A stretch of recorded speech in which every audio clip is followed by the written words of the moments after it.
have seen the worst, and there is nothing left for me to hate, so I can lay me down, my brothers, on the ground. I bled today until Coyote comes to raise me up and carries me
Hello, welcome to the Scottish Rugby Podcast, brought to you by the Scottish Rugby Blog.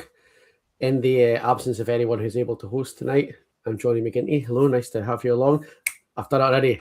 I spent all day going, I'm not going to do the tonight thing, and I've done it already. So, welcome, whatever time it is you're listening, you can mark that one up, Mr. Riley, for when Manson's back. Welcome, whatever time of day that you're listening. We are brought to you by the Sports Social Network, where you will find a plethora, I discovered recently, of excellent rugby content, including ourselves, obviously. We're on Spotify, we're on Apple Podcasts. If you are particularly enjoying the content, we're also on Patreon, where for the price of about a third of this supermarket wine that we were just discussing before we came on air, you can have access to an extra 45 minutes of podcast tonight, where it gets a little bit looser in the content and the language, and our much coveted super secret Facebook group where you can add your ideas for Hands in the Ruck in 5022, which we'll come to later on. Looking forward, we'll be previewing all of this weekend's games over on the Patreon side. Today, we will look at last weekend's Women's Six Nations and Champions Cup quarterfinals. To do that, I am joined by Mark Riley. Good evening, Mark. I've done it twice, Mark. I've done it twice. Don't worry about it. Hello, Mark. Hello. How are you doing? And I'm also joined by Leslie Ramage. Hello, Leslie. How are you? Hello, Johnny. I am fine. Thank you very much. So before we get started on last weekend's games, we will take a quick look through the news, as much of it as there is this week. We'll start with Glasgow. That's probably the slightly more straightforward news. Kerr Yule progresses from an academy contract up to a full-team contract, Mark. That's 7 academy players coming through for Glasgow now, which is great, obviously. You know, we saw some of them in the Champions Cup and things this week, but is there more experience needed at Glasgow, particularly at 10? Is there a gap to fill that we can't fill with the academy? I think so. I think the thing about the academy players signing up, and one of the things that's really impressive, is they've all had game time. This is not guys that are coming out and we're going to say, "Oh, see how you go." Every one of these players that have signed have played a full, at least one, if not more, full cap in the URC, which is great news. But yeah, Glasgow need a 10, right?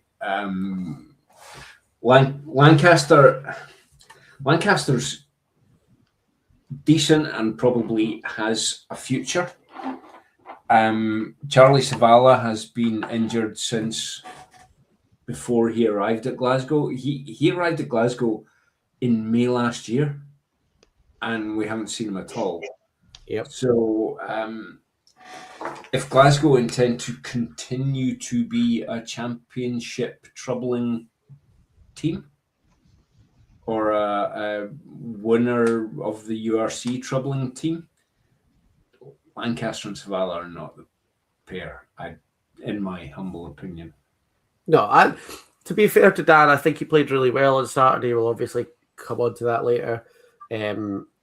Adam Hastings did make a bit of a difference, like or loathe Adam Hastings, and there are a lot of people, both Glasgow fans and fans of other teams, who are definitely in the latter. But he made a difference when he came on Saturday.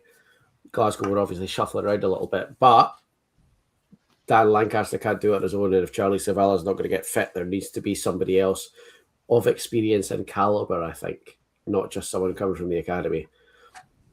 Over the road, Leslie, a little bit more news.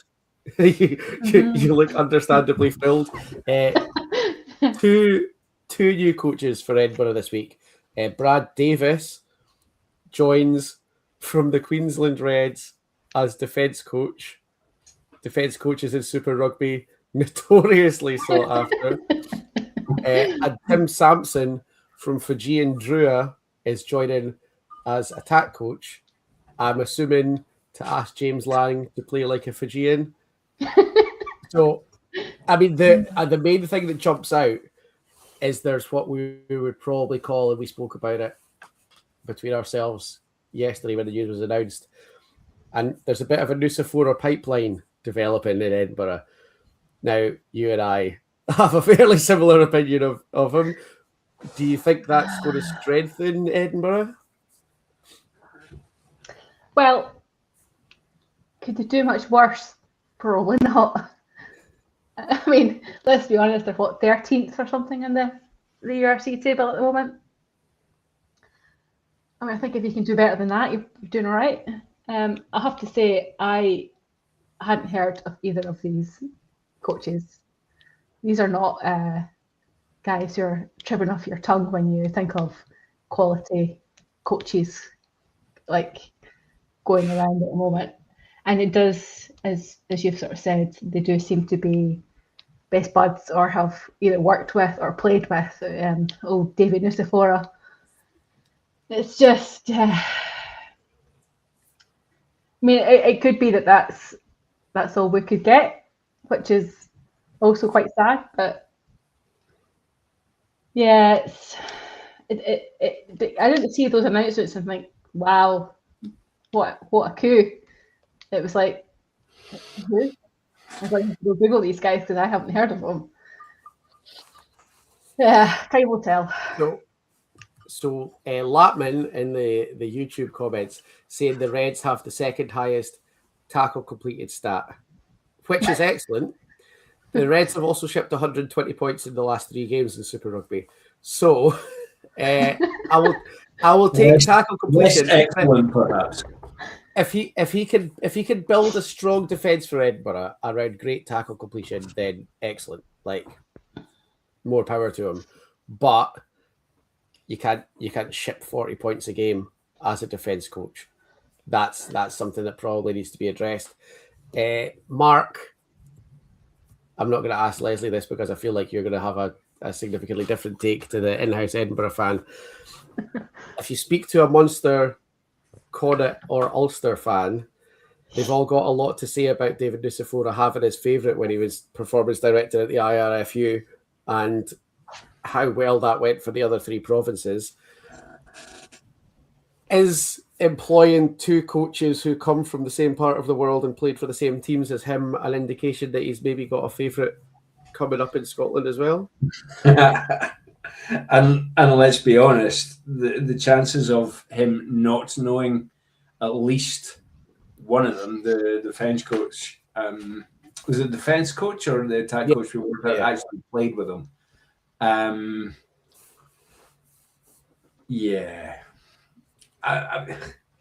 You don't want to howl about, they scoured the world and found the guy that had a pint with Nucifora. It kind of looks that way, doesn't it? It has got a bit of a feeling like that. I mean, like Leslie says, in his defence, and I don't want to be putting the boot in this early, I imagine that when the rugby vacancies thing came up for Edinburgh defence coach, that there was not a flood of CVs coming in. Yes. So maybe it's more that he reached out to someone who he knew would take the job because he was struggling to fill the job, rather than he went looking for somebody who was going to be his first choice. I don't know. But it does seem like there's a bit of a group developing there. Whether that's by choice or by accident or by necessity, I think it's something that probably the optics are not great. And when we get to Hands in the Ruck, we'll talk about the optics of coaching hires not being great, because it's far from the worst this week, but it's not the best. The other bit of news then, and this kind of leads us on quite well to starting to look at this weekend's games, is that the news came out today. I don't think it was really a surprise to anyone. Emma Orr is done for the rest of the Six Nations. We'll just move on to talking about Saturday afternoon's game, Mark. That is a huge loss for Scotland. Yeah, it's a massive loss. She's a very special player, and she would grace any team in the Six Nations. However, to be fair, Evie Wills is no slouch either. I'm old enough to remember 3 years ago, maybe even 2 years ago, where a loss of a first choice player in the midfield for Scotland would have meant us calling up a comparative amateur.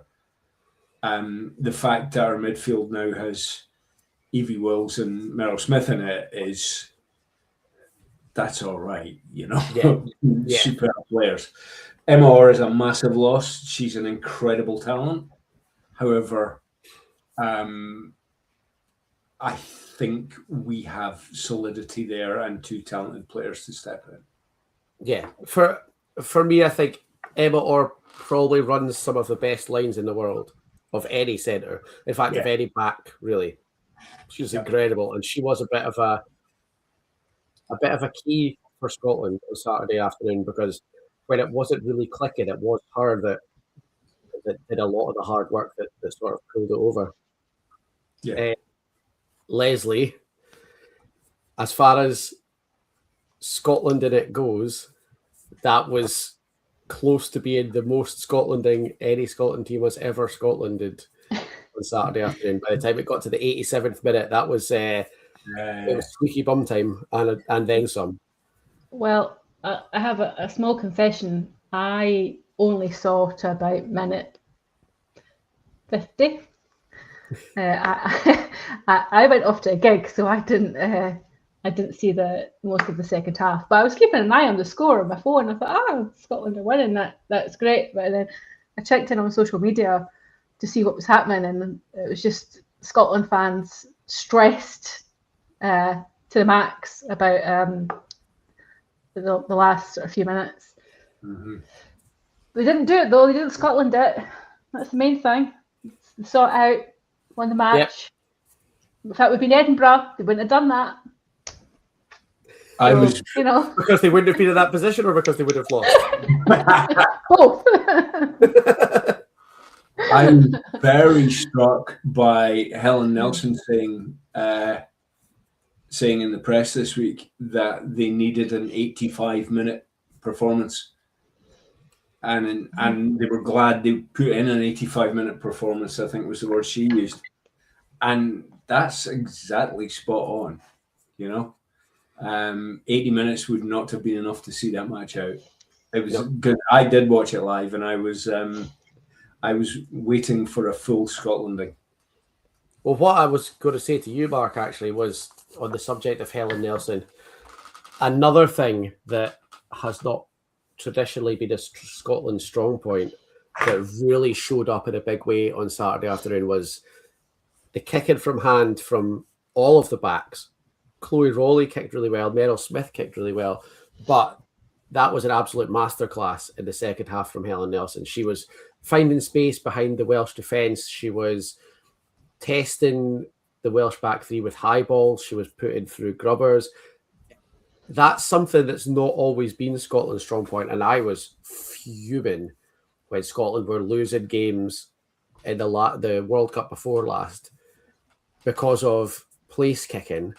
And at the same time, Chris Patterson, who was Scotland's national kicking coach, was doing the punditry for Premier Sports of the URC. But what a difference the kicking's made, and Helen Nelson in particular, Mark.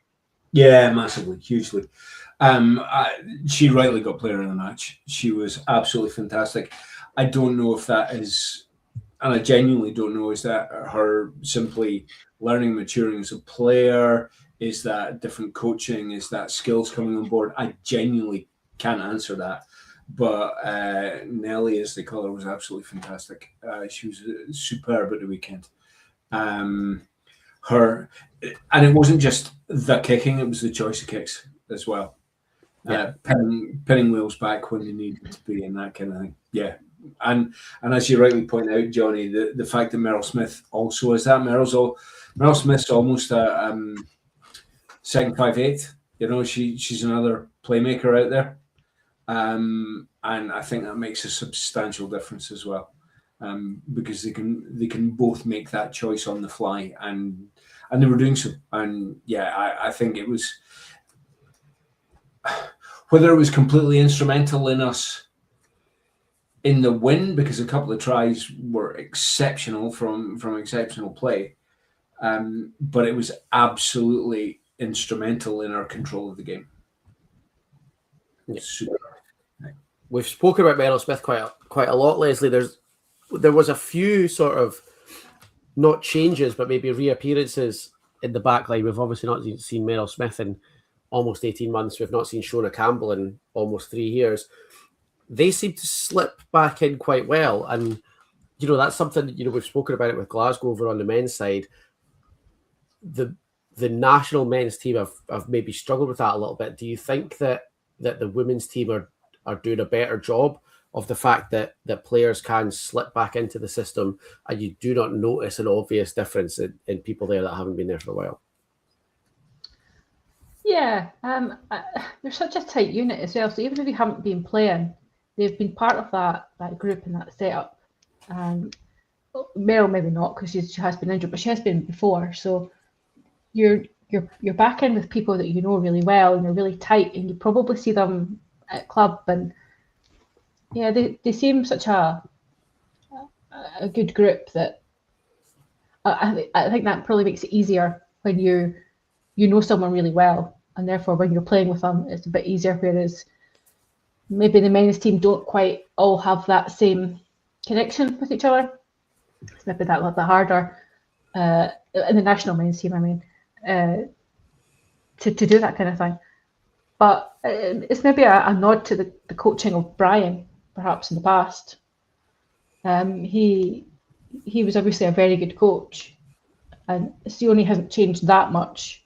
Okay, maybe the kicking, but a lot of it is still really strong attack. A lot of it's very the same, so it's maybe a bit easier to slot in. And you're doing what you did before.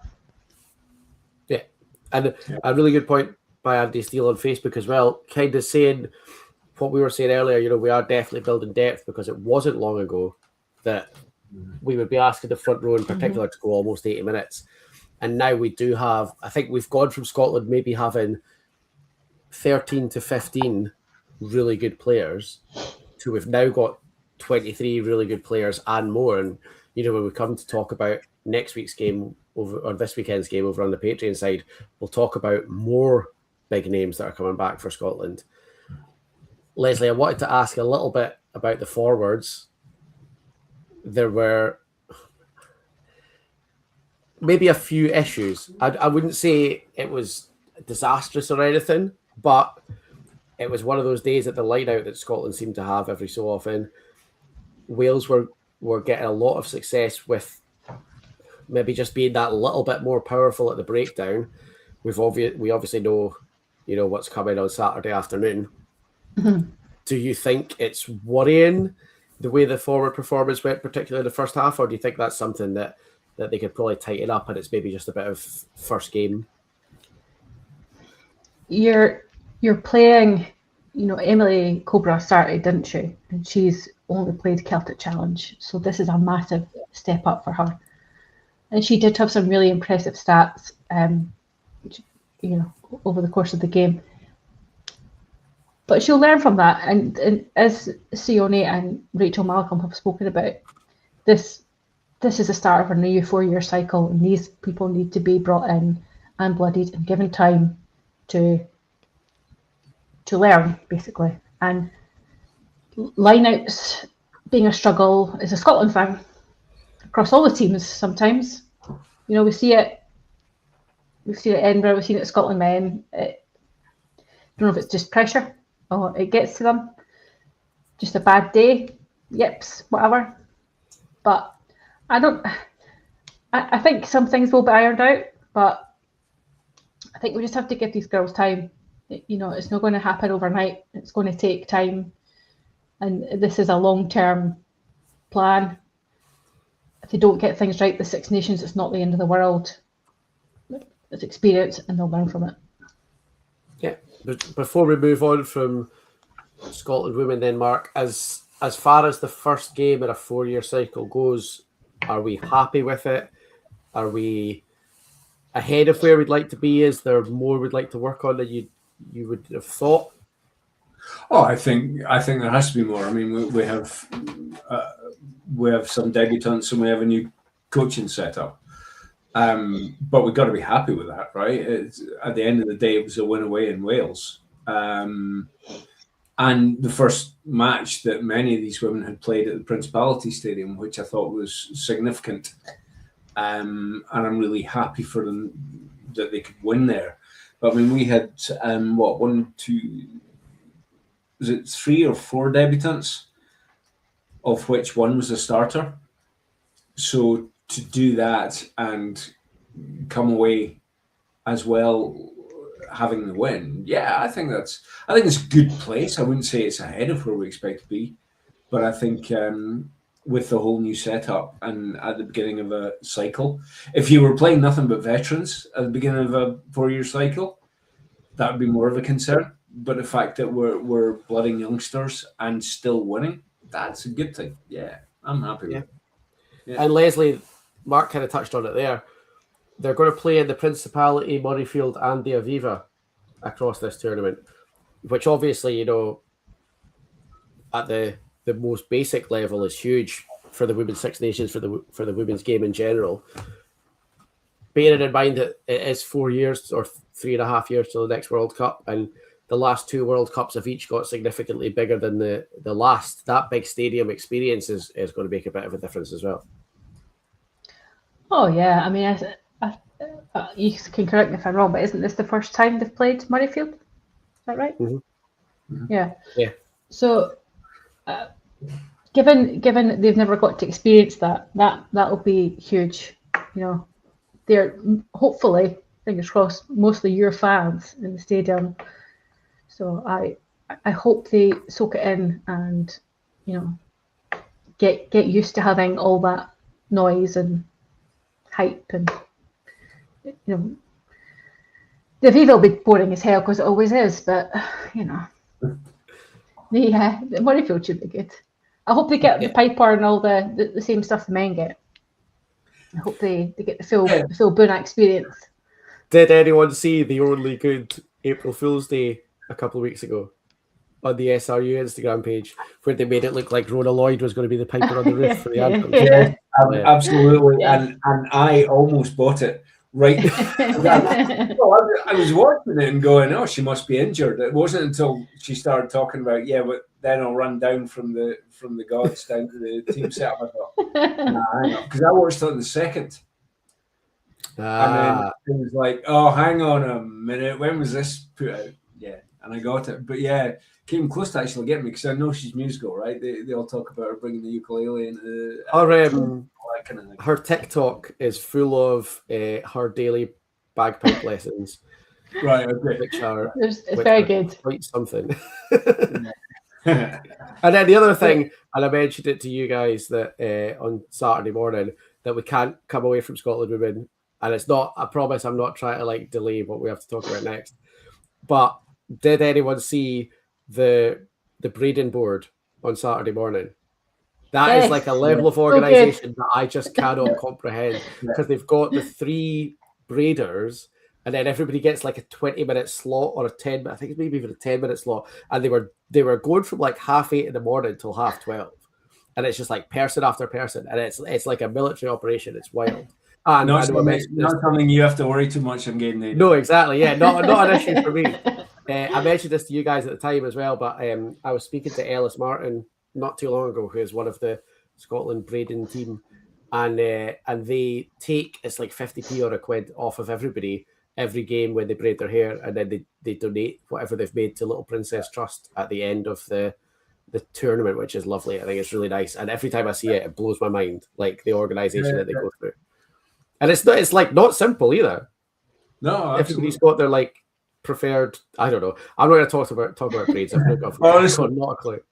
Yeah, genuinely, things you never thought you'd learn until you become the father of a young daughter is how to do a French plait. You know. Yep, I could do that. I learned that not that long ago.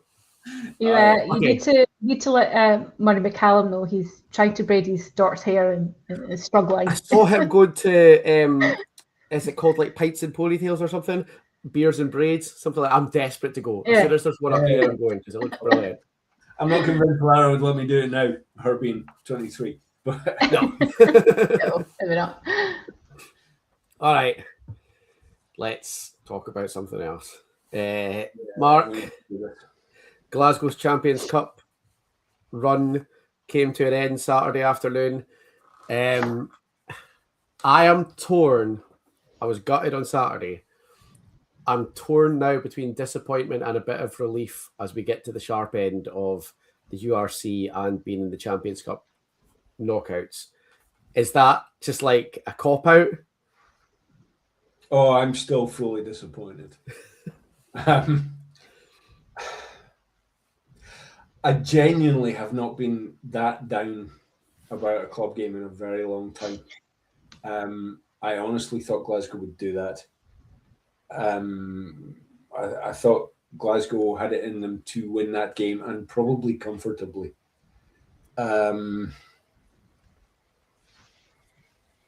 It was. I was I was about to resign from rugby the early half of this week. I just had enough. Right, I was not in a good place about it. But it is what it is. I think it was probably just a game too far for that squad depth in knockout rugby. If we'd had even half of the injured players, and I don't want to make excuses because Glasgow are all about club, they're all about team, and they rightly should not make any excuses.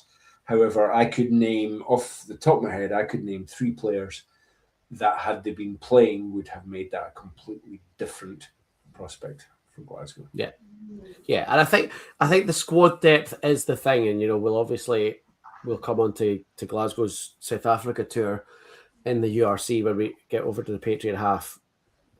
But, and I hate this, like I don't want to be doing it, and I know it sounds like sour grapes and whatever. That, and what am I allowed to say? Pure Piloto is his username. What Cameron says, he's absolutely bang on. Horn, Brown, and Cummings. They would have been my names. They would have. At the end of the day, there are World Cup finalists in 3 of the 4 remaining teams. Yes. Glasgow are not getting close to that. They were making jokes on the post-match interview when Ryan Wilson was talking to Zach Mercer about Toulon having the private jet fueled up, ready to take them home. And like, that's not fully a joke. There's a really famous story about Boujolal being upset with Toulon's performance in a top 14 game and cancelling the private jet and making them go home by coach. Like, we are now dealing with teams with budgets in the tens of millions, which Glasgow don't have. And 3 years ago, I can't imagine being disappointed because I expected to win a Champions Cup quarterfinal, but I did expect to win. And so I am gutted. And it is a disappointment. But, and we'll talk about it again when we go into the URC tour, the longer that went on, the more difficult it was and the more likely Glasgow were to end up with nothing. because we don't have the squad for 2 competitions. It's that simple, really. And so there is a part of me that's like, well, that was fun. It's a weird feeling to be disappointed to lose a Champions Cup quarter-final because I don't want to say I'm not used to supporting a team that deserves to be in the Champions Cup quarterfinals, but like Glasgow, if you look at the 4 teams who are in the semis, Glasgow are so far off them in terms of resources. And so there is part of me that's a bit like, well, it was fun. We got to the quarters. It's a shame we didn't win. I felt like we should have won, but now we could focus on one competition. And realistically, we've got a squad for one competition. I think what was really disappointing about it, Leslie, is that Glasgow are famous for being able to adjust to what's in front of them. And there was just a real failure to do that. And I don't know, and I don't want to single anybody out, but we were dealing with our third choice scrum half. And when Toulon started rolling over and lying across the breakdown, and Carol Dixon was just stood there saying, well, and this is a direct quote, saying, well, just don't stand on him. When there's a Toulon forward lying where Ben Afshar's looking to get the ball out and get the ball away. That is the sort of thing that Glasgow usually would adjust to, and there just seemed to be, they just weren't picking it up and they weren't adjusting it. And I think that was the frustrating thing for me, Leslie. I don't know. Did you watch it, or are you too sad to watch the Champions Cup quarterfinals? Well, I had no team involvement, so I didn't need to worry about it, did I? I do just want to say, I did say last week I didn't think they would win, and I was right. Sorry, Johnny. I didn't watch it. I watched back the highlights today. But a couple of things that kind of stood out for me was, yes, again, don't want to pick on Ben. He's just, by the end of the game, I don't know why they didn't bring Jack Oliver on. I know he's very young, but if you're already down, you kind of don't have anything else to lose. Ben's knackered. Get him on. It's not going to go any worse. You're already losing. I thought some of the tries, especially the Toulon, I think it was the third try, some of the defending was quite poor for Glasgow, which we don't normally. No, it was the one before that. I think it was the winner that scored. Oh, I hate still him. Very, Gael Bryan. Yeah. I don't want to call him out, but I'm gonna. Dan Lancaster just sticks his arm out as an attempted tackle. Like, what are you doing? Like, you're the last guy in defence. What's he doing? Really soft, I thought. I would have expected Glasgow to do better than that, because they normally do. But they just look like a lot of tired bodies out there. You notice the first. So I kind of watched it in just like kind of chunks, but the first 20 minutes, everybody looks fine. And then by just after halftime, bodies just start to look knackered. And even in attack, Glasgow are normally really fast and really like running onto the ball. Just everybody was a bit slow and a bit plodding, and just not the Glasgow that we see. And I don't know if it's the end of the season, bodies are tired, just went up for it mentally in the wrong space. I don't know. But yeah, it was disappointing. I know there was lots of injuries, but do you think it was a bit of expectation, Mark? Because there are people saying, and not just Ryan Wilson, there were people on the Champions Cup socials saying Glasgow are going to win the tournament. I think 8 out of the 10 pundits on the Champions Cup socials had Glasgow in the final, and a few of them had them winning it. And we all, apart from Leslie, expected Glasgow to win that game. Everyone expected Glasgow to win. Toulon made mention of it in their post-match press conferences. Zach Mercer in his pitch side interview said that the women in WH Smith at the airport said, "Oh, good luck if you're playing Glasgow." Yeah. And that is something that we're not used to and we've always struggled with. Do you think there was a weight of expectation issue for Glasgow? I think there might have been part of that. I mean, I agree. I wasn't 100% that they'd win, but I was 90% that they'd make the final.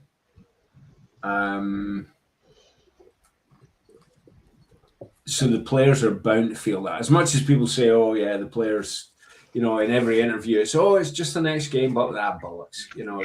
There's bound to be a weight of expectation in there. So, yeah, I think that was maybe part of it. But I think the kind of depth, and we've spoken about it on here many times, the whole Glasgow process. They talk about the process, and that's why you can take a Kerry Yule and just slot him in, and he sticks to the process and all that kind of thing. When you get to the sharp end of a tournament of that quality, you can't have somebody slot in, even though they're fit for the process. You can't have them slot in and have a bit of a honking game. So second row, Jari. I'm a huge fan of Jari Oguntobeju. I think he's got a massive future ahead of him and a very high ceiling. But he had a honking game. He had a stinker, right? And when we're missing so many second rows, you can't afford for that to happen, whether they fit in with the process or not. And I think it was, I've said many times in a professional capacity, nothing breeds success like success. And I think that can happen on a tournament level, but even on a macro level within games, right? And I think the tiredness, if Glasgow were scoring tries and playing like Glasgow, I don't think you'd have seen that tiredness. No. And I think, and I have to say, lose to the game plan and strike them, right? One thing I really liked about Franco's post-match interview, and there are people talking it down. I'm not going to mention who they are because I'll mention the club when it gets the hands of the rock time. But what I will say is they got humped out of the Challenge Cup by Exeter last week. So for them to come after us is a bit rich, is what I'll say. And what fans of that club in particular are saying is, I'd be furious if I was you and you just lost the Champions Cup quarterfinal and Franco was talking about going to South Africa to catch the sun for 2 weeks. I actually thought that was great because I'm with you on Jari Oguntobeju, and he knew he'd had a stinker on Saturday afternoon. You could see it on his face when he came off. There was a few guys that you could see it had gone well for, and actually what Franco's saying about needing a reset and just getting everybody together and going down to South Africa for 2 weeks, I think is actually exactly what Glasgow needs. And I think it will make a difference with the URC to come. Before we disappear off then behind the paywall, I'm going to ask you both the same question. Challenge Cup final 3 years ago, URC champions 2 years ago, Champions Cup quarterfinals at home this year, and URC number 1 seeds as it goes. Leslie, where do Glasgow go next? What are we hoping for next season? I think unless you sign some players, you're not going to get anything next year. Sorry. Mark? No, sorry. I thought Leslie was going to stick the knife in and leave it, but she appears to have some kind of justification for that. I just think you've got so many recent graduate academy, and yes, they've all had game time, but not enough that I think that they could then be expected or hope that they could go on a run in either the URC or the Champions Cup. I think that would be really difficult to expect of such young players. That's all. It's not meant to be a knife to them. It's just expectation, I think. Mark? I tend to agree. I agree with Leslie. I don't think Glasgow will challenge next year. I think Glasgow will be top 8. I think we'll be in the playoffs. Maybe even top 4. I mean, who knows? There's still some phenomenal players remaining at Glasgow, and Franco's an excellent coach. But unless we replace some of the real game breakers we've got, some of the go-to guys, Glasgow need a 10, they need an 8, and that's no disrespect to Matt Piggerson. He can't do 8 and 6 at the same time, right? So we sign a big 8, for example, both literally and metaphorically, and a good 10. then yeah, maybe. But yeah, I see Glasgow getting through to top 8 and playing Champions Cup rugby again, but I don't see them challenging for top spot this time next year. I hope I'm wrong, but I don't Right. see it. You let me host, so before we disappear, I'm having the last word. I'm with Cameron. He says top 2 next season, and I'll put money on it. I think Good man, Cameron. I think you're both right. I think the loss of Jack Dempsey is huge. I do think Stafford McDowell has mitigated the loss of Hugh Jones a little bit. Mm-hmm. I think as much as Adam Hastings can be a difference maker at times, I think Dan Lancaster's had a really good season, but I do think we still need another really good 10, or at least another competent 10. I think Glasgow are still one of the top teams in the URC next year. Those losses will hurt. The Jack Dempsey one is the really big one. So somebody needs to come in who can fill that. And I mean, filling the Jack Dempsey role is almost impossible. Craig's not here. I can say what I want. Jack Dempsey is one of the best players Glasgow have ever had and has made a massive difference to Scotland as well. And he's phenomenal. And losing him will be massive. But if we can even slightly mitigate that, I think Glasgow are still one of the best teams in the URC. I think you might be right about the Champions Cup.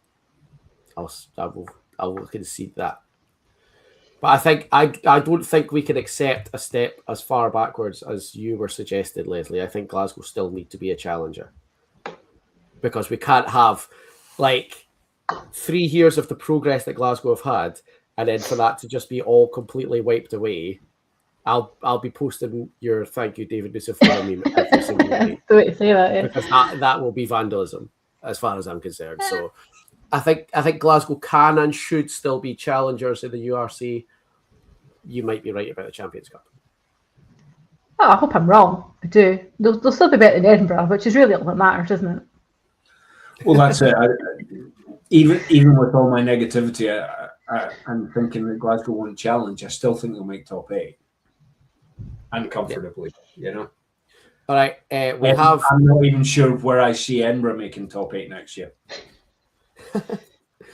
We have. I'm going to disappear off to the Patreon, but we've got a really good segue / cliffhanger for anyone who doesn't pay for the Patreon yet, which is Hitchhiker's Pie on YouTube says, "Do you think Glasgow would be better off now they can only focus on one competition?"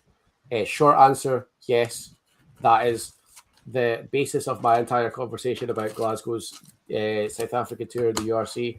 It is the reason that I am only 85% gutted about going out of the Champions Cup. And I think it is a massive key. So yes is the short answer. If you want to hear the full answer, we're off to Patreon to preview this weekend's games.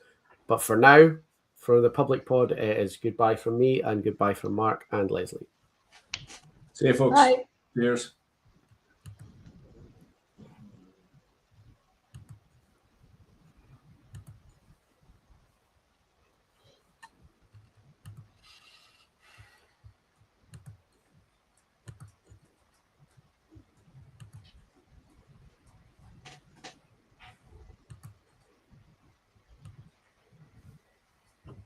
Awesome. That is some semi-professional bullshit. Look at me go. This new setup on StreamYard where you have to click every one and go through it is a real pain in the arse. Oh shit. I hate it. All right. Does anyone need a comfort break? Or are we happy to just smash on? I told you I'd have this done in 90 minutes. I hope that Manson and McDonald's are taking notes, by the way, because this is fucking rapid. Streamlined. Although there was Brian, one point. Sorry. All our viewers. I think Brian Dalglish's comment needs addressing. What? There's a 10. You can absolutely take Ross Thompson back. That's absolutely fine. No, you wanted him, you keep him. Interestingly, we had 15 viewers and they're all YouTube, and when we kill it, we'll lose them all. That's yep. I mean, I'm sure Brian will find a way to join, and he seems to know how I to think get Brian's a patron anyway, so you'll hear it later on. Yeah. Well, Yeah, I've cliffhangered it for them, so they all should just fucking pay for it. All right. Well, there's that. Yeah. Yeah, I don't know how can patrons view. Yeah. We can. The YouTube that's left is the unlisted Patreon stream, so they should be on that. Right. All right. Okay. So still do it. You're gonna have to cut all this out, by the way. This is like That's 2 minutes job, guys. Easy peasy shit. All right. Yeah. We will move on then to this weekend's games. We're going to do it in chronological order because it seemed like the easiest way to do it. I have a second page of notes, by the way. First page, public pod. Separate page, Patreon content. I disgust myself. I've never done it. I'm loving it. Ridiculous. Normally, I just make it up as I go along. Starting. See, I've just done like 30 seconds on how professional I am, and then stopped to drink my wine mid-sentence. First game tomorrow night, Edinburgh against Zebre. I'm going to jump about in my notes a little bit, and I'm going to say to both of you, I'm assuming we're on the same page here. We're not talking for a massively long amount of time about a home game against Zebre, even for Edinburgh, are we? We're not going to win, so no. You don't think so? No. All right. We got beaten by Zebre last time, so I'm also going for a loss. Well, Mark, it's a reasonably strong Edinburgh squad considering the opposition. Surely, I mean, Shuey's playing, Darcy's playing. It's basically Edinburgh's first 15. They're not going to lose, Mark, against Zebre at home, are they? Oh Christ, you hope not. I genuinely, I don't think they will. I think Edinburgh will win this. I mean, all 4 of Edinburgh's running games are winnable. Winnable is not the same as they will win them. Very true. But you've got to figure they win at home to Zebre. Honestly, I don't fucking know anymore, and I think that's part of the problem, right? You know, if you'd asked me a year ago with the clown show that is Sean Everett, I'd have gone, yeah, Zebre at home, no problem. Now, not so sure. I had to go and double check this, right? Because my professionalism doesn't stretch that far. But Zebre are still 16th in the league. And they are 9 points behind the next best team. Right. So, for all that, like, we've made a big deal about the struggles at Edinburgh, and I know that there are people here, I mean, only Leslie tonight since Craig's abandoned you for whatever boondoggle he's on. But there are people here acutely feeling Edinburgh's struggles this year, but they're not Zebre. I mean, be serious. The silence says it. We have an academy scrum half starting. I was going to ask you about him. I love Hector Patterson. He's great. Absolute shithouse of a 9. We've been following him through the under-20s and stuff. Yeah, definitely. Yeah. But he is very young, and he's playing with a 10 he's not familiar with. So I can't help myself, and I'm really fucking sorry because I'm cynical, right? I can't help myself looking at that and going, Everett is now being marked on how many young players he brings through. So let's just throw a fucking youngster in. We're a development team. Let's not be around the bush. Yeah. It's telling the difference in attitude to Edinburgh starting an academy player to Glasgow starting an academy player. I'll say that for you both. I trust Franco to manage his academic players to the best of his ability and to make sure that they've got nice, experienced people round about them. I do not trust Sean Everett to do the right thing at all. If Sean Everett can fuck it up, he will fuck it up. I just think Franco tends to have brought these guys on surrounded by really old heads and people who are really sure of it, and he's brought them on maybe in the second half of the game, etc., etc. Hector Patterson is starting Maggie Bradbury is injured, so he's not even got their most experienced 8 inside of him. He's got a 10 outside. Who's at 10? Is it Thompson or Thompson at 10? He's okay. Thompson's got a bit of experience, but he's never played with him in a match. Sure, bring him on for the second half. Bring him on for the final 20 minutes or whatever, and give him that. That's what Franco would have done. Everett, it feels to me like Everett's got names on darts and he's just throwing them at a fucking team sheet. It never seems like a cohesive plan. It never feels like I'm going to drop these guys in week by week and rotate as best I can. It's like, fuck, shit, I'm going to drop these players in. Fuck it, you'll do. You start. Yeah. Right, so Leslie, are you genuinely predicting a loss tomorrow night?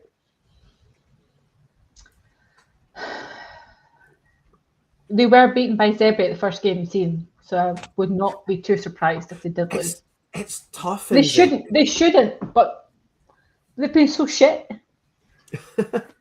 Mark, more confident? I think Edinburgh will win with that squad selection. Right? There are enough old, experienced heads in that Edinburgh squad to win. But I do feel that if Zebra are in the fight with 40 or, God forbid, 20 to play, then it could be sticky. Because, let's face it, we've said it before on here, teams are looking at Edinburgh and going, they're weak. They're there for the taking. What Edinburgh need to do is let Zebra know they're not in the fight. If they could put the kind of performance they did against Leinster, where they actually scored some tries and did something, then great. But I think if you can't beat Zebra with, let's not forget, 2 people who toured with the Lions in the summer in your team, you've got some serious fucking questions to answer. Yeah. All right. Let's move on to a totally different Lions then. Saturday afternoon. I haven't even bothered writing down the name of whoever sponsors the fucking Lions now because it'll have changed by Saturday. They used to be the Emirates Lions. I think now they're called like the X1 Drive Storage Lions, whatever the fuck. Fidelity Secure Drive. There you go. See, I was close. Close enough. Glasgow are down there in Johannesburg on Saturday lunchtime.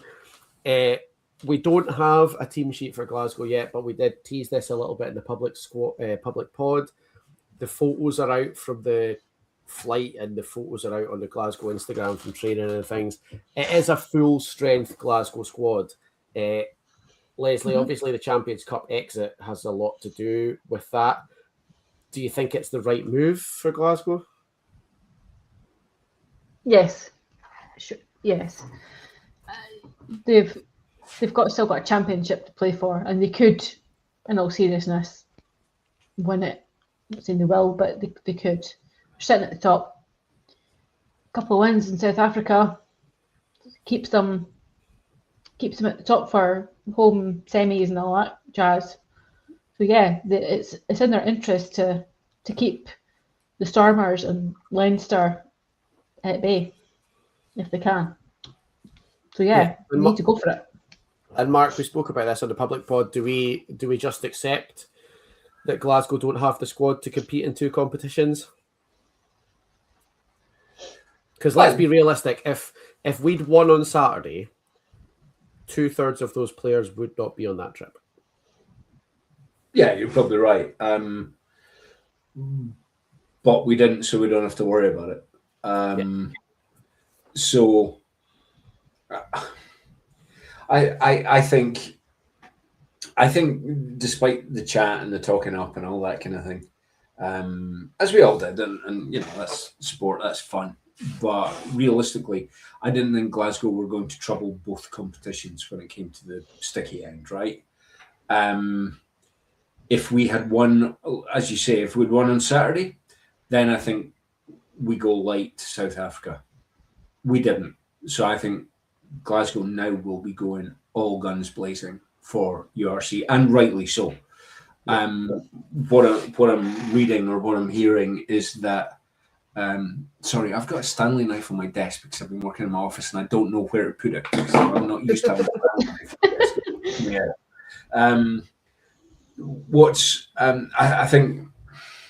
I think Glasgow now can and should rightly be going absolutely all guns blaring for the URC at least the final, if not winning it. Yeah, I think, and this is what I was kind of getting at when I was saying, there's an element of relief about the game on Saturday, is that you're absolutely right. We do not have the squad to be competing in two competitions. Leinster probably do. I think Leinster more likely than not end up with nothing, but you never know. Glasgow definitely don't, and so I'm with you. I don't think that we were going to win the Champions Cup, and I think getting to the final of the Champions Cup would have meant that we didn't win the URC either. I think we've got a much better chance now of winning the URC, being out of the Champions Cup and sending that full strength squad. Yeah. Leslie, you mentioned it already. Do you think winning 2 games in South Africa and being the number 1 seed in the URC is achievable for Glasgow? Yeah, 100%. I think if anybody could win in South Africa, it's Glasgow. The only thing that might, hinge on it might be if George Horn is fit or not. Now he is there. He has been. I've seen him in the pictures, so we know he's there. I think if you can get him back starting, that's going to help you big time.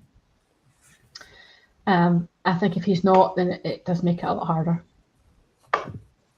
I think if Glasgow can come away from their South Africa tour, jaunt, whatever you want to call it, with 5 points, so a win and a losing bonus, for example, I think if they can come away with that, they'll be sorted.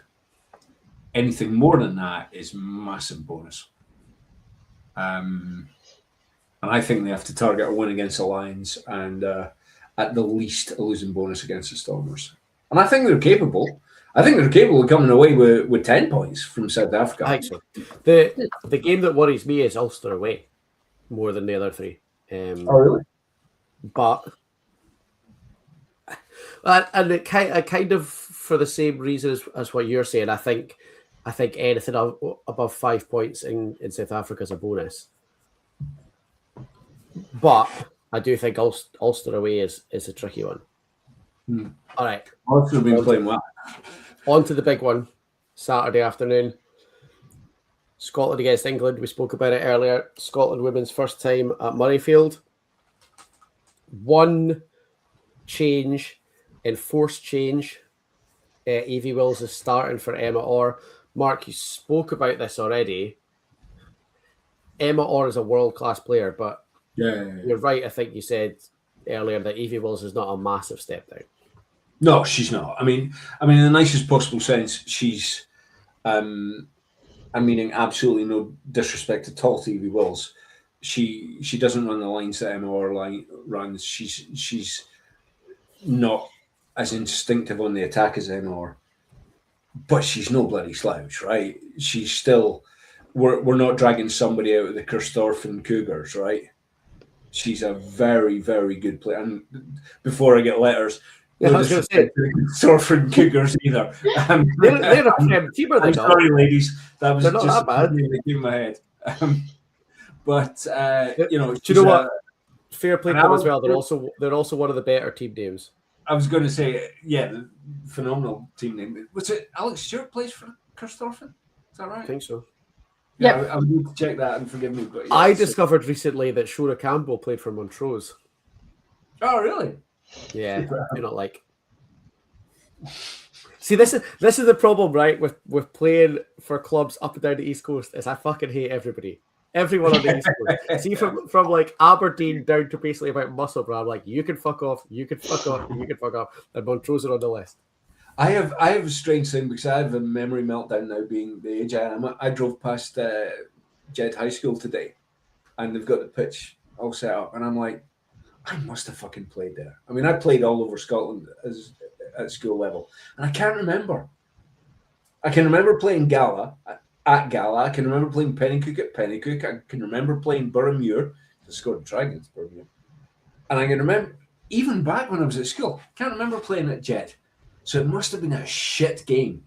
It's that's it. Like but to be fair, it's the shittest games that I remember. I remember playing at Bannockburn in a game that finished 10-9 because it was basically a swamp.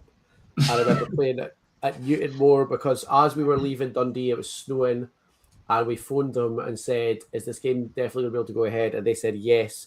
And when we got there, they were out with shovels clearing 3 inches of snow off the lines. And we basically went, "Fuck it, we've driven all this way, we might as well. Like, we're not going to get back on the bus." Fucking miserable. I played for a real shitey arse team down in Wales in a game, and I won't name them, even though I know who they are. No, do it, because I fucking love it. Who was it? The Old Iltidians, right? And I played for a game, and it was like the Abercombe Nowhere Fifths, right? It was a fucking shit game. And we lost 9-0 to 3 penalties that were all scored because our captain mouthed off at the ref and he marched us down. Please make it stop. I'm going to hang my boots up. Anyway, sorry, Evie Wills. Yeah, sorry, we were talking about Evie Wills. Evie Wills. Evie Wills does not play that shit. She plays better than I ever played. No, I think she's fantastic. She's not a step down. I think it's a wee bit like, I hate to liken it to the men's game, but it's a yardstick, right? Hugh Jones gets injured and we bring on Stafford. Fair enough. Yeah. You know, I don't think we should be bothered in the slightest by that. And I think Evie will play fantastically well. So yeah, that's one area I don't have a concern at all. Yeah. And Leslie, we mentioned it earlier, some more massive names coming back. Fran McGee's back on the bench. Rachel McLachlan's back on the bench. That's exciting. Yes, that's 2 world-class talents to have sitting on the bench ready to come on. What a difference they'll make, I'm not sure. But yeah, great to have them back. Especially Fran, she's been out for a little bit. So yeah. Great. And having her back, Mark, in this game at Murrayfield, you know, she's one of Scotland's most recognisable players. She's an X-Factor player. She scores tries for fun. She's rapid. She's enjoyable to watch. The Murrayfield factor, I don't know how I feel about it because I think it's going to be big this weekend, but I don't know if it's big in favour of the team that's used to playing big games in big stadiums, or if it's going to be a benefit for Scotland having 27,000 fans, hopefully, like Leslie said earlier, all cheering Scotland on. Yeah. Yeah, no, I've been vocal about it on here before. I'm really pleased for the women that they're getting the opportunity to play at the Big House, and rightly so. Playing in front of, like you say, 27,000 people, fabulous.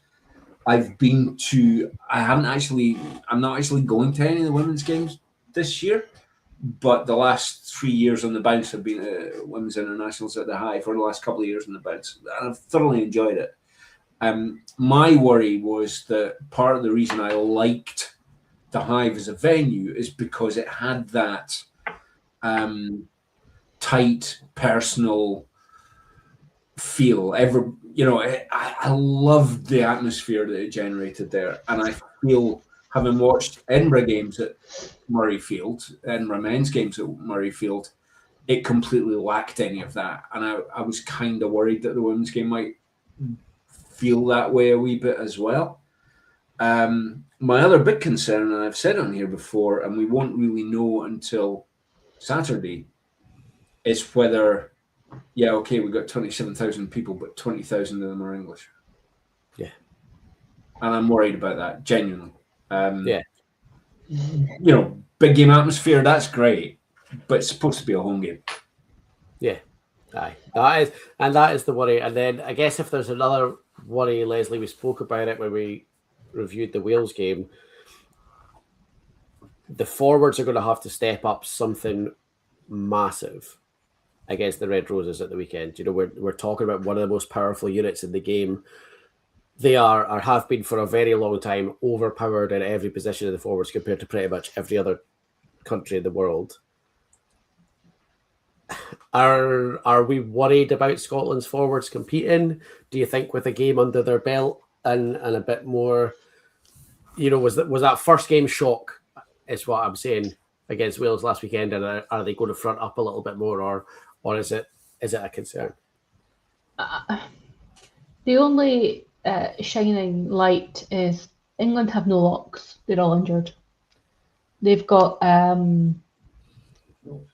what's her name?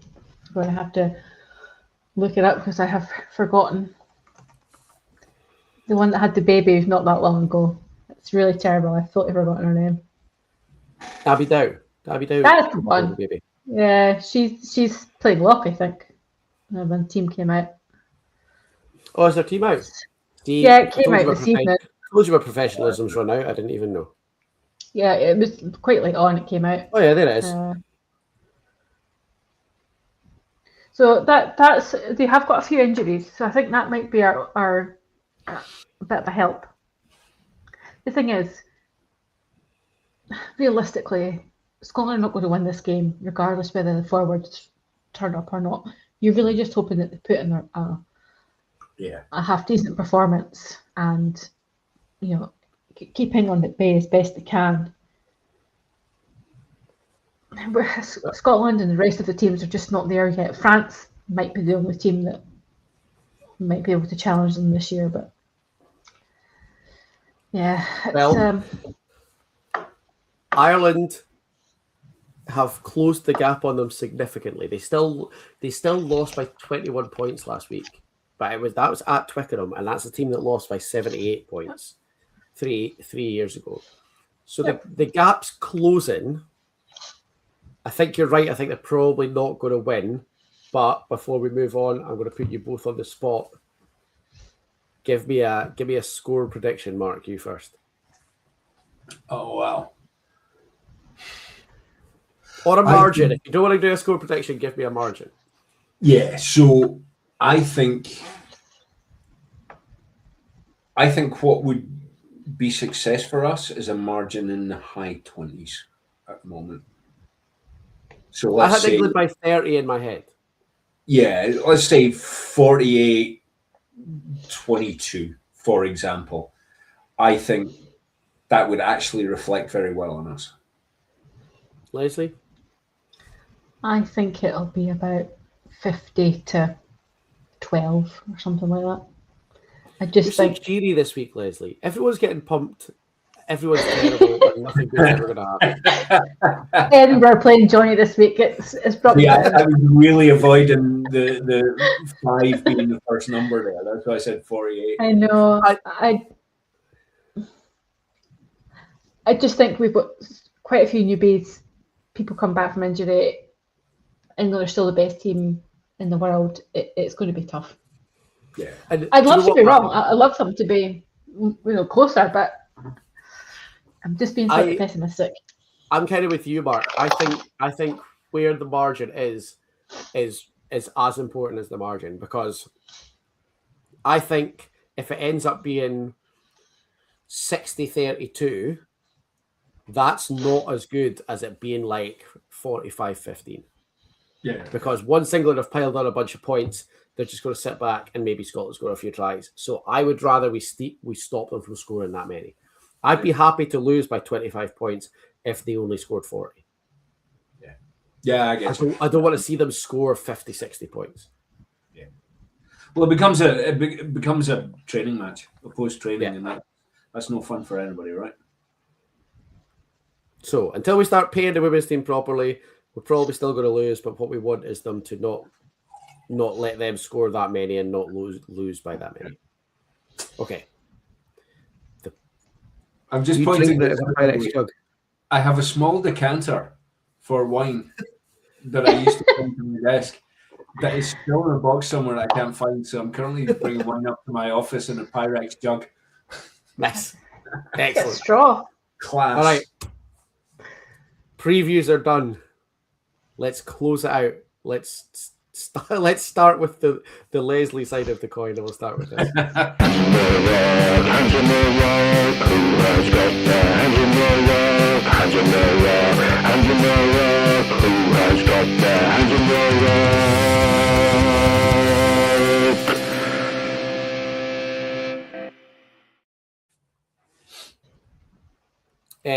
Leslie, I'm going to ask you to read out, because you made the Hugh Dan's post, so I'm going to ask you to read them out.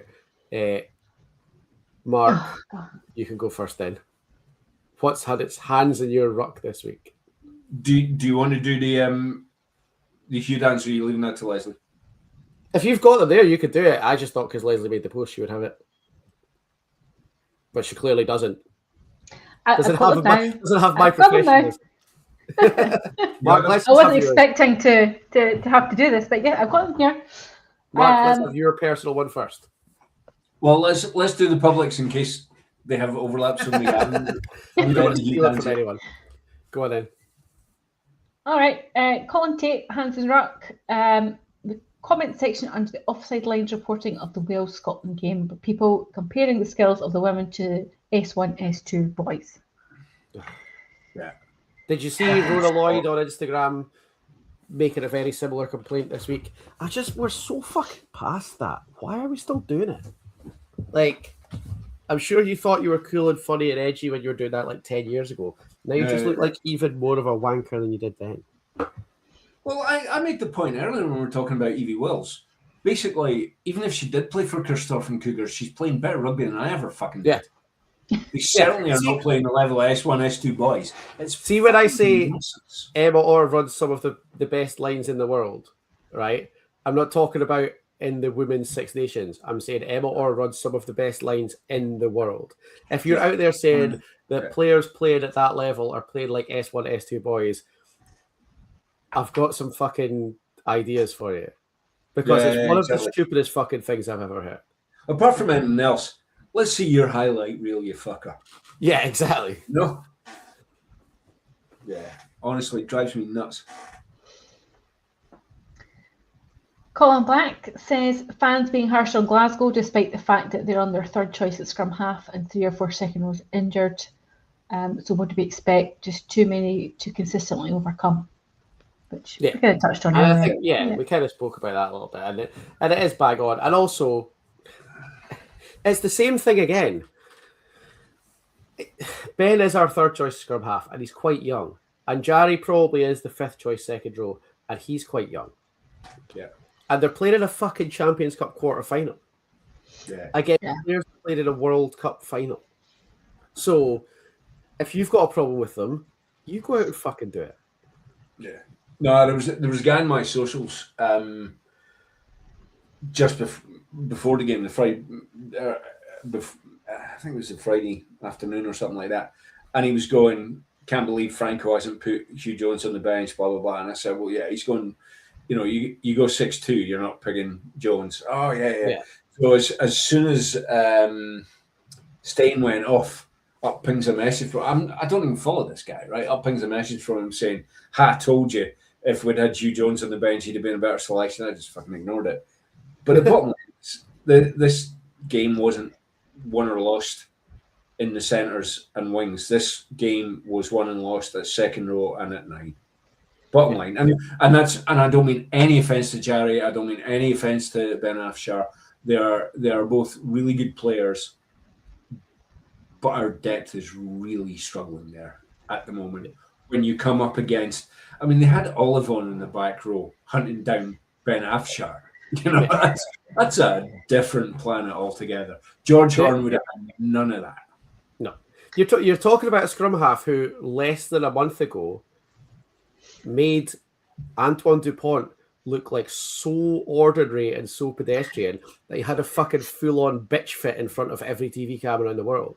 You can't expect a third choice scrum half to compete with that. No, exactly. That's and it's a shame. And Colin's right about that. Not to put any downers on your professionalism, Johnny, but our pal Brian Dalglish says he cannot find the link for the Patreon tonight. So I don't know what you've done. It's not my fault. not working. So a couple of people, so we've got Gordon Donald had said the Munster appointment of Roger Randall. And seeing Bruce from Happiness is Egg-Shaped calling him a great guy. As their additional hands in ruck. I think, Mark, was that perhaps also yours? No, I have another one. Right, okay. But the one about Randall, I confess I didn't know much about it, right? Hence, you didn't see many comments from me this morning. But what I did when I saw people mentioning it was I went away and read up on it. Holy fucking shitballs. Yeah. I mean, seriously. When you have chiefs of police out in Durban going, justice was not done here. Yeah. And going live in the press and on TV saying that. Yeah. Gross. Put it this way. Yeah, gross is the word. If it was the SRU, I would be fucking horrified. Unless he was a friend of Nucifora's, in which case I wouldn't be surprised. But yeah, I can see why. I mean, some of the Munster guys, Steve is one that springs to mind. I've seen some comments from him. Decent men in my socials are clearly fucking horrified by it, and rightly so. Yeah, I would say there is one thing that a couple of Munster fans have said, and it is Munster fans who I respect the opinion of, and who have said, and I have to say, have said, this doesn't make it okay, but they have caveated it with the fact that he is a non-white person accused of doing this in South Africa in the 90s. So it's not as open and shut as a lot of all the other cases. But at the same time, all of the Munster fans who I've seen say that have also said, but get him the fuck away from our club. Well, yes, I completely understand that caveat, and excuse me for we are on Patreon only, so I will use the language I read in the newspaper reports of the era. He denied it utterly, not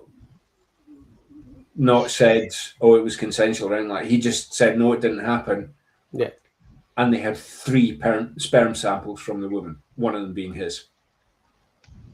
But it didn't happen because I was by the pool, right? My sperm got up there by accident. Fuck off. Yeah. Shouldn't be anywhere near a rugby coaching environment. It's a fucking mess. And fair play to the members of the Munster board who stepped down, by the way. Yes, credit to them. Absolute credit to them. 3 former players as well. Yeah. Mm-hmm. Yeah. Included Billy Holland. Yeah. And what's the other guy's name? Anyway, but yes, credit to him. Yeah. But yeah, fucking mess. Yeah. What they thought they were doing even approached him in the first place. Yeah.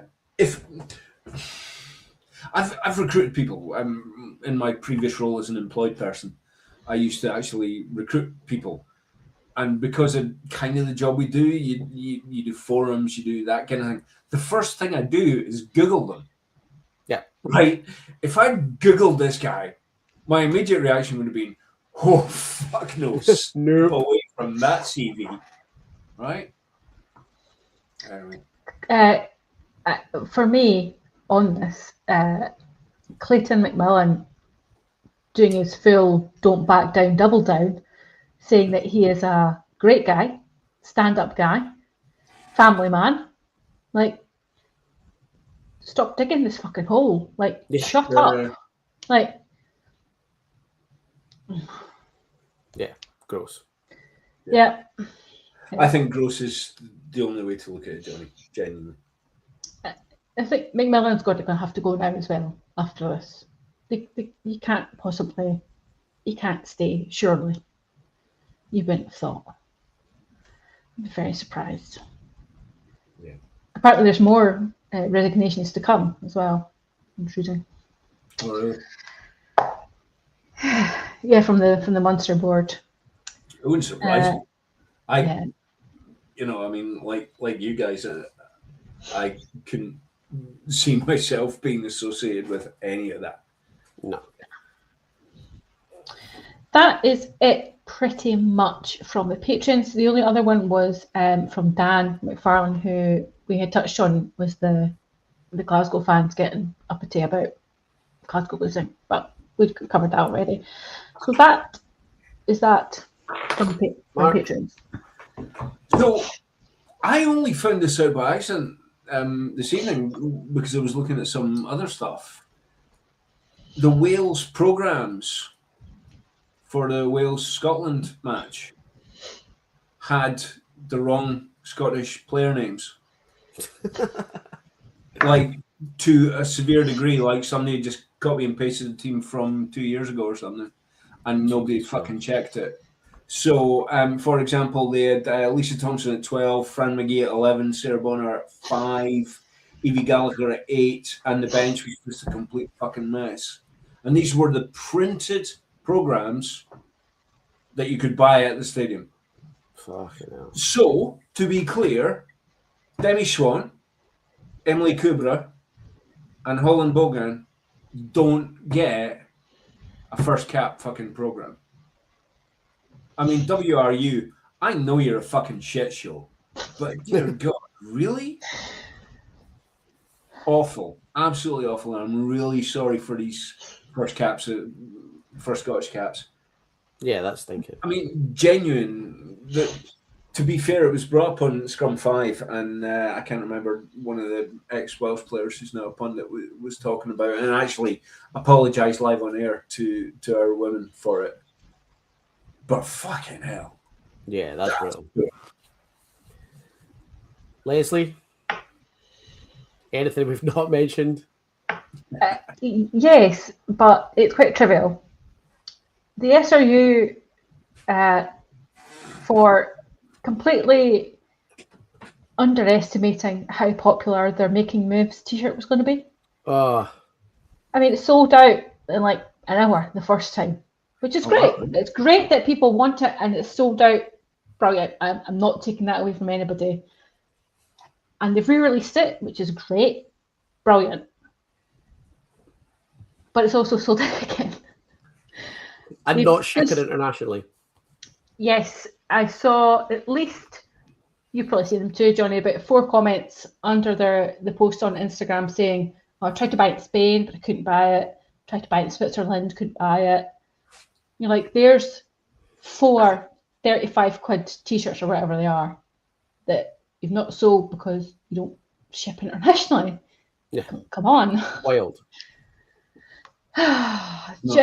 Just yet another ill-prepared. If you need some advice on shipping internationally, we know somebody very close to us that can advise them, Leslie. Yep. I have had to ship internationally before. I know. I've seen your post about it. It's just... There was a study done, I think, or something like that, around the World Cup, the Women's World Cup, where they sort of looked at how women spend money, how women rugby fans spend money.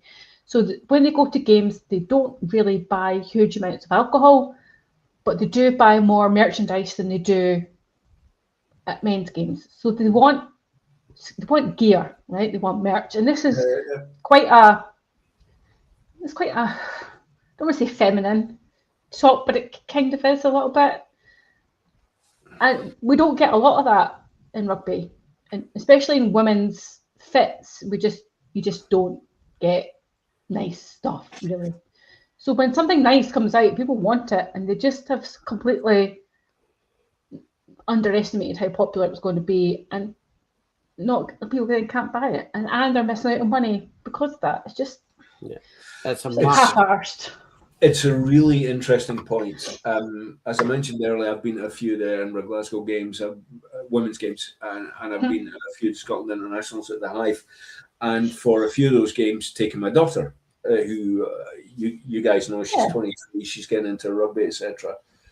She doesn't drink. She's one of the things I was struck with at the difference in a women's international to a men's international amongst the crowd. The demographic is much younger. Mm-hmm. Loads of kids, loads of girls, loads of young women, compared to guys that look like me at the men's games, right? Which is fabulous. It's the growth area for the sport. My daughter Lara doesn't drink. Oh, barely. You know, she's not teetotal. She just chooses not to. Yeah. But she's all about the merch. I mean, you know, you guys have seen the saga over the last couple of weeks of her trying to get a shirt from the year of her birth that she finally got this year, right? This week, rather, the last 24 hours. So merch is what they're all about. Mm-hmm. And I strongly suspect that rugby unions, and I'm not saying specifically the SRU, but rugby unions as a whole, haven't quite got that because they're all run by guys like me. And that's the problem, right? They haven't worked out that here's 30,000 people or 10,000 people even coming to watch the Scottish women's team, of whom the majority are young women with a completely different outlook. I mean, the last I went to see the Scotland USA game. Was it a World Cup warm up?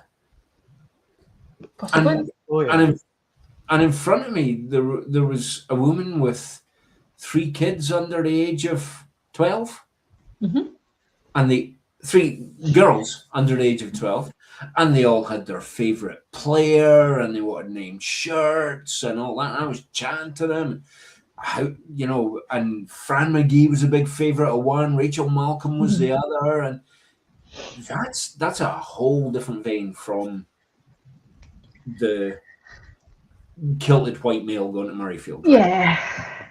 Yeah. It's just disappointing. Right. Before we get cheerier for the last 5 minutes, when you're making Leinster fans look calm and reasonable on social media, you need to have a long, hard fucking look at yourself. I'm looking at you, supporters of both Edinburgh and Munster. And the way that those two sections of fans particularly fucking gleefully delighted in Glasgow going out of the Champions Cup on Saturday afternoon. While Leinster fans were like, oh, hard lines, like we had a bit of a laugh over the last couple of weeks, but that's a tough one, like we'll see you at the end of the URC. The problem is that Munster and Edinburgh will not fucking see us at the sharp end of the URC, and that's their problem. It's very much like, yous are so shit. You got pumped, you were 31-0 down against Exeter in the Challenge Cup, so fucking yous can toddle on. And Edinburgh are 13th at the URC, so you can fuck yourselves off just as far. The theory is, you need to get a fucking grip of yourselves. I'll accept it to a degree at the moment from Leinster fans, but yous pair are so fucking rancid that you want to keep your wee mouth shut. The big boys are talking now. We don't need any of your input. That's what's winding me up this week. Funny, I had quite specifically some Leinster fans in my Hands in the Ruck. Because as you do, there's a couple of arseholes still going around, to be fair. Yeah. Well, the thing that gets me about it, I mean, I had to and fro with the Leinster fans I'm connected with, and some of them, and yeah, we took the piss, and I said, you know, I was making posts about I look forward to seeing Sale in the semi-finals and all that sort of thing, as you do. So when Glasgow lost, they got involved with that, right? Yeah. I knew James was coming for me from the minute James, and this Lucas, is the thing, right? You know who you are, and I'm fucking. But I've said this to you guys before, right? My favorite genre of people online is people that like aren't in on the joke and want to make sure everybody knows it. And there was a couple of them crawling out the woodwork, but the Leinster fans by and large were pretty sound. For some reason. It's because they hate us and they're jealous of us. Munster fans and Edinburgh fans were fucking properly like rubbing their hands with glee for a team that got pumped out of the Champions Cup, the Challenge Cup by Exeter. Seemed to be really enjoying our defeat on Saturday. So but this is why I specifically say some Leinster fans, because James coming right back at me. I'd post them fucking. That's fine, James, Lucas. Yeah, I had posted them. They came back giving me a wee bit of slap. That's exactly what I would have done, right? It was a post that I made after the Glasgow Leinster URC game, where I was like, all these people who are saying Glasgow are going to beat Leinster again in the Champions Cup semi-final, so they want to be careful being that chippy. Clearly hasn't watched Leinster play this season, because I don't think that's going to be happening. I made that post, and then about 2 hours later, my little blue sky thing said 1 save, and I was like, I know exactly who fucking that is. And sure enough, about 5 minutes after the game had finished on Saturday afternoon, here he comes. I was like, fuck's sake. And you know what? That's fine. But if you got pumped out of the Challenge Cup by Exeter, you could fuck off.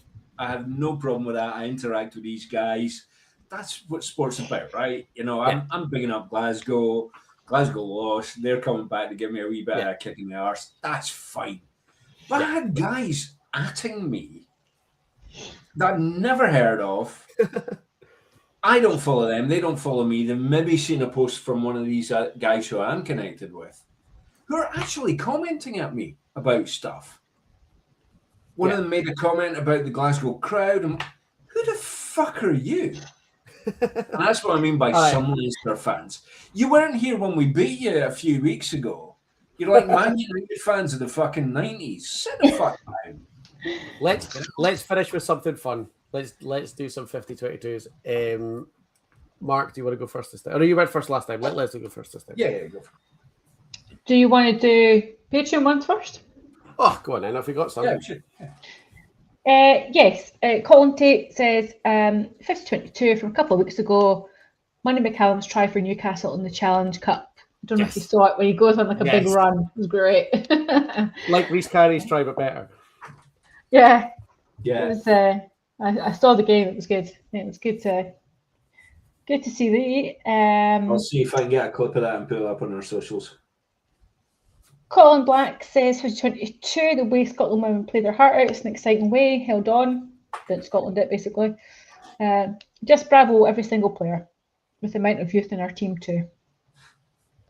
And he says, and all the middle-aged grumpy men, always a favourite of mine. If they criticise them, ridicule them next week after the England game, they can do one. Fair enough. Agreed. Fair enough. Yeah. That is it, I think, for 50-22. Let's have yours then. And I'm going to gloat about how well I've managed to keep this to just 95 minutes. Mine is the Scotland under-18s men and Scotland women winning this weekend. We've got 2 wins this weekend, so it's great. Scotland men under-18s won against Georgia 33-19. It's quite a good game, actually. Played well. So it was nice to see. They had a bit of a tough start to their tournament, so they got a win at the end. Lovely to see. And obviously Scotland women winning, which I didn't think they would, and they did. So, Mark? we enjoy wins. Yeah. For me, I listened earlier to interviews on the other podcast that claims to be the Scottish Rugby podcast, but isn't. However, they had interviews with Lana Skeldon and Leah Bredner Holden. And they were just so wholesome. Yeah. That's like a hallmark of the content that the women's team puts out. And that's exactly what I've written down there. The women's content is so much better than their male counterparts. It's fabulous. Their TikTok's great. Somebody actually mentioned it, I think, in one of the comments earlier. Oh yeah, I think it was Cameron who Pilotu that said about the Lloyd's TikTok being great. The women are just so much better at it. Yeah. I genuinely don't follow any of the men's content because it's just a wee bit meh. The only person who I quite enjoy is Kyle Rowe. Kyle Rowe does like Kyle Rowe. All right. You don't like Marshall Sykes cooking TikTok? No. I like Kyle Rowe's. He does little vlogs of like trips to South Africa, so that's one of his most recent one he's just done. And shows the guys and kind of a bit of a behind the scenes kind of stuff. Josh Mackay's Scallop Free Driving YouTube channel. Yes, Brilliant. I do follow that too. It's quite Leslie, good. it was you actually put me on Josh Mackay stuff, and I do like that. He's very sweet. He's Yeah. Like you said, he comes across as a Labrador. Yeah, he's like he is like a human Labrador. That's exactly how I describe it. Yeah. Everyone's fabulous. Yeah, everyone's fun. Well, there's not many. That really got me. Yeah. Men. I do have another one, if we don't mind. Yeah, sure. I watched the. You're on charge here, Riley. No, I don't mind. When do you go? the Emma Wassell doc. I watched it on YouTube. I watched it yet. Oh my god, you will cry if you haven't watched it. You will cry from the start to the end. It's great. Oh, I've got it lined up. I was going to watch it later, but maybe I should leave it and watch it with Lynn tomorrow. She'll love that. Yeah, have a nice wine and a nice cry. It'd be great. Yeah. I might try and get on this weekend. Right, It's I've very boxed good. myself into a corner with my 50-22s, but I have just managed to find one. Did anyone see Sione doing his greatest of all time bracket on the Pro Direct Rugby socials? Very funny. So they basically asked Sione like 8 questions of like who do you think is the greatest player ever? Who did you want to be when you grew up? Who would you not like to be tackled by? And he has to fill in the 8 questions, and then they like bracket it down to like who his greatest player of all time is. So like, who was your favorite ever player? Or was Ready Ranger? And then who did you want to be when you grew up? He said I couldn't say George Smith because I wasn't a 7, so Man Onu, blah blah blah. But one of them is if you had if you had to have one person make a kick to save your life, who would you say? And he says Duncan Weir. So then it comes down to the bracket, and like so Finn's on there, Xander's on there, but it's like Dan Carter, Man Onu, Ready Ranger, Finn Russell, Duncan Weir. And it's like, and then they start going head to head. So he's got his 8 choices, and I think it's like Man Onu against Duncan Weir in like a semi-final, and poor Sione stand there and he's like, fuck, Man Onu. Like he really wants to see Duncan Weir. That's brilliant. I need to find I like Sione. I think Sione I don't think Sione makes his own content, but I think when he like gets hijacked for somebody else's content, I think he's good for good content. Sione, I like him a lot. And I've committed to Duncan Weir always being my 50-22. So I'm glad that bit came out so I could use it. All right. Nice. 98 minutes is longer than I expected. No, unless it's really no. One more is important. I had just a finish line about the 50-22s. We're now getting people send them in without prompting. Good. So I just want to say this will be 50-22 for me as well. Thank you, people. Well done. That was all your idea, so well done. All right. 100 minutes. I'll take that. My sleep hygiene has not been interrupted. McDonald and Manson want to be taking some fucking notes because that was streamlined. Thank you all very much. Appreciate it. I hope you enjoyed it. Enjoy the games this weekend. We'll be back next week. I'm sure it'll be a less cheery autopsy of the performance, I guess. But we'll keep our fingers crossed for a nice Murrayfield experience. That's the main thing. And for now, it's bye from me and bye from Mark and Leslie. See you, folks. Bye.